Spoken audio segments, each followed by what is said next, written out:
ઠાકોરની મહેફિલને ઠાકોર જ શણગારે છે. ઠાકોરની મહેફિલને ઠાકોરજી જ શણગારે છે. અને કથામાં એ જ આવે છે જેને ઠાકોરજી બોલાવે છે.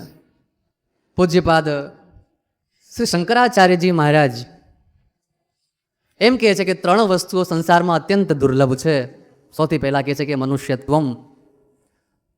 મનુષ્ય જન્મ પ્રાપ્ત થાય એમાં પણ મનુષ્યત્વ આવે. મનુષ્યત્વ ક્યારે આવે? જ્યારે દયા હોય, કરુણા હોય, ધર્મ હોય, આચરણ હોય.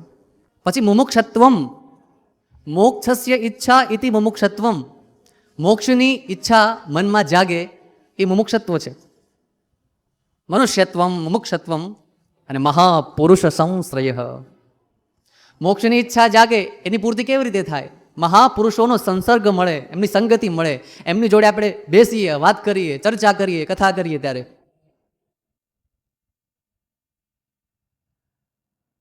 84 લાખ યોનિઓ એમાંથી મનુષ્ય યોનિ એમાંથી અહીંયા આવવા માટે આપણને સમય મળ્યો છે. સંપૂર્ણ સંસારમાં કેટલા બધા લોકો છે. હા, તમને ખબર છે એક ચાતક નામનો પક્ષી હોય છે, એક ચકોર નામનો પક્ષી હોય છે, એક હંસ હોય છે. આ બધા પક્ષીઓ આપણને કામ લાગશે કથામાં.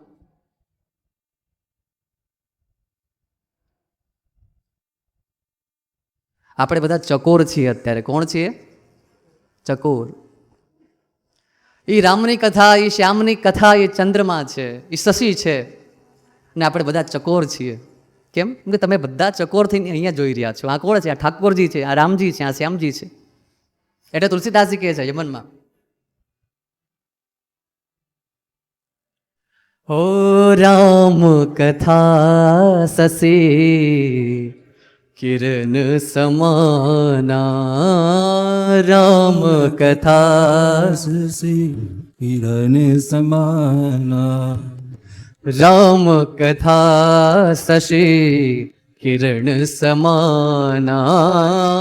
રામ કથા શશી કિરણ સમાના. સંત ચકોર કરહી જેહી પાના. રામ જય રામ, જય રામ. રામકથા શશી કિરણ સમાના. ઉનાળાનો સમય હોય, આખો દિવસ થાકીને ચૂર થઈ ગયા હોય, સાંજનો સમય હોય, જમીને પરવારીને બધા ટેરિસ પર જાય અને મસ્ત વોક કરે, એ ચંદ્રમાને જોવે, કેટલો આનંદ આવે. હા, રામકથા શશી કિરણ સમાના. ઉનાળામાં જ્યારે તમે સૂરજ દાદાના તાપથી થાકી ગયેલા હોય, પરસેવો આખો શરીરમાં આવતો હોય, દુર્ગંધ આવતી હોય આખા દિવસના કામથી, હા, ત્યારે ચંદ્રમાના કિરણો તમારા માટે અમૃત સ્વરૂપ છે વાલા મિત્રો. એવી રીતે આ કથા પણ જે છે ને શશીના કિરણની જેમ છે, ચંદ્રમાના શીતળ કિરણની જેમ છે. અત્યારે શરદ પૂર્ણિમા આવશે થોડાક દિવસો પછી. શરદ પૂર્ણિમામાં શું કરે? બધા લોકો દૂધ પાક લઈને જાય અને મૂકે, ચંદ્રના કિરણો પડે. હા, અને બીજી વસ્તુ, આ ઔષધિ છે હો મિત્રો. કથા એટલે શું?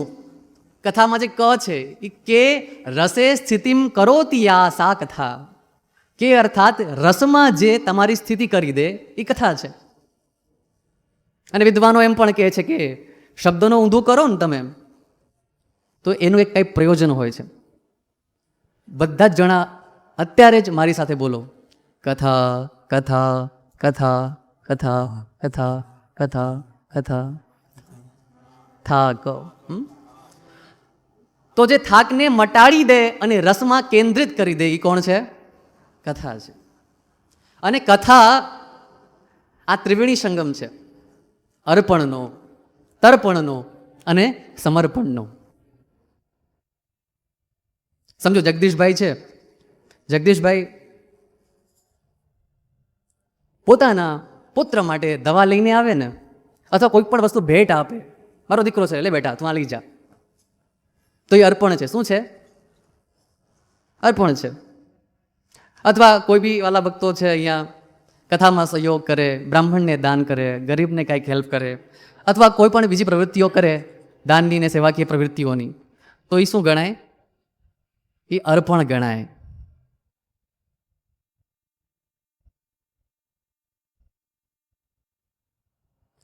પછી આવે તર્પણ. તમારા પિતૃઓ માટે તમે શ્રદ્ધાથી કંઈક કરો છો, એ તર્પણ છે. અને પછી આવે સમર્પણ. સમર્પણમાં પોતાનું કોઈ ન હોય, પોતાના માટે કાંઈ ન હોય, પોતાને જ અર્પણ કરી દેવાનું હોય, એ છે સમર્પણ. અને આવતીકાલે ઋષિ પાંચમ છે.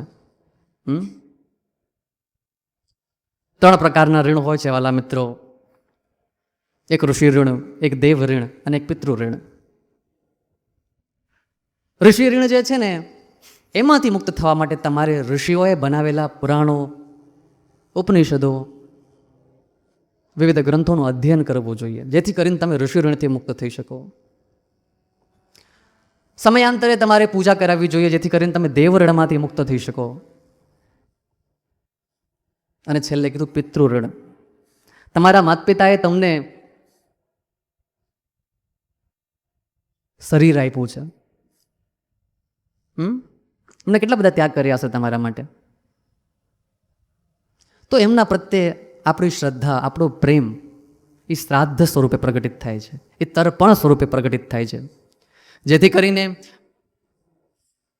જે પણ વાલા ભક્તજનો કાલે તર્પણ કરાવવા માંગતા હોય એ નૈમિષભાઈ અથવા પવન દાદાને સંપર્ક કરી શકે છે. એમની જોડે તમે વાત કરીને તમારે જે બી કરાવવાની ઈચ્છા હોય એમની જોડે બધું તમે પૂછી શકો અને માહિતી લઈ શકો છો.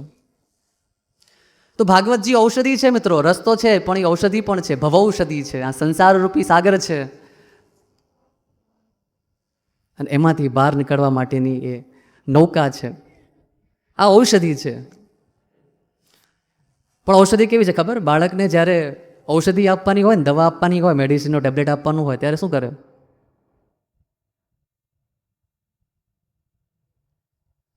ત્યારે ખાંડ હોય ને એને પણ વલોવી દે અને બાળકને પીવડાવી દેવામાં આવે છે. એટલે તો કીધું પીવત ભાગવતમ રસમાલયમ. વિદ્યાલય વિદ્યાનો ઘર, દેવાલય દેવતાઓનું ઘર, રસમાલયમ રસનો ઘર. તો આ રસનો ઘર છે, જેથી કરીને એનું પાન કરવું જોઈએ. અને પાન કરવાથી શું થાય? તો કીધું પાન કરવાથી એકમ ભાગવતમ શાસ્ત્રમ મુક્તિદાનેન ગર્જતી. એકમાત્ર ભાગવતજી જે મુક્તિદાનની ગર્જના કરે છે. અને ગર્જના કોણ કરે ખબર? સિંહ કરે. બીજા બધા શાસ્ત્રો પણ છે જે મુક્તિની વાત કરે છે, પણ ભાગવતજી તો ગર્જના કરે છે મહારાજ.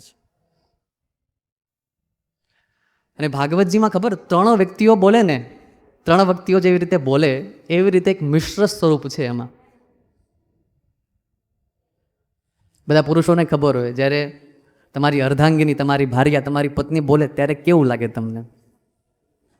મિત્ર બોલે ત્યારે કેવું લાગે? હવે તમે તો પોતે સ્વામી છો, શેઠ છો, કદાચ કોઈ નોકરી કરતો હોય એનો શેઠ એને બોલે કંઈ પણ વસ્તુ તો એને કેવું લાગે? ત્રણે બહુ જરૂરી છે, મિત્ર, પત્ની અને સ્વામી. વિનોદભાઈ, હું છે ને પેલો આપણે રિંગ રોડનો જે બ્રિજ છે ને ત્યાંથી જતો હતો અને એમાં એક બહુ સુંદર વાત લગેલી. શાહ પબ્લિસિટી કરીને એક બેનર મારેલું હોય અને એમાં લખેલું હતું હિન્દીમાં कि दर्पण में मुख और संसार में सुख दिखता है लेकिन होता नहीं है. આ કોણ કહે છે ખબર તમને? આ પત્ની બોલે છે. પત્ની બોલે ને બહુ મીઠું મીઠું બોલે, ખબર ન પડે આપણને, સારું લાગે.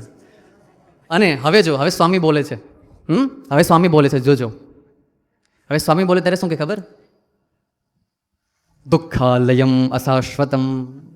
ભગવદ્ ગીતામાં લખ્યું છે કે આ દુઃખનું ઘર છે સંસાર.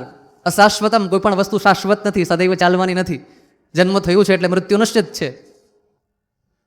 આજે પ્રારંભ થયું છે, પછી 7 દિવસ પછી વિશ્રામ છે. તો જેમ વેદો બોલે ને ત્યારે એવું લાગે કે આ સ્વામી બોલી રહ્યા છે, જ્યારે પુરાણો બોલે ત્યારે મિત્રવત લાગે છે, અને જ્યારે કવિતા બોલે ને એ વનિતાની જેમ લાગે છે. અને ભાગવતજીમાં ત્રણેયનો એક સાર છે, એક મિક્સર છે, એક મિશ્રણ છે. ક્યારેક તમને આદેશ પણ હશે સ્વામીની જેમ, ક્યારેક પત્નીની જેમ, કવિતાની જેમ મીઠી મીઠી વાતો હશે, અને ક્યારેક મિત્રની જેમ સલાહ હશે, સૂચન હશે, આવું કરો, આવું કરો, આવું કરવાથી સારું થાય, આવું કરવાથી આમ થાય. એમ કે વેદ પુરાણ કાવ્યમ ચ પ્રભુ મિત્રમ પ્રિયેવ ચ. વેદ પુરાણની કાવ્ય, પ્રભુ, મિત્ર અને પત્ની, આ ત્રણની જેમ બોલે છે. અને ભાગવતજીમાં સુંદર સમન્વય છે કે આપણને ત્રણેયનો આનંદ આપણને માણવા માટે મળે છે.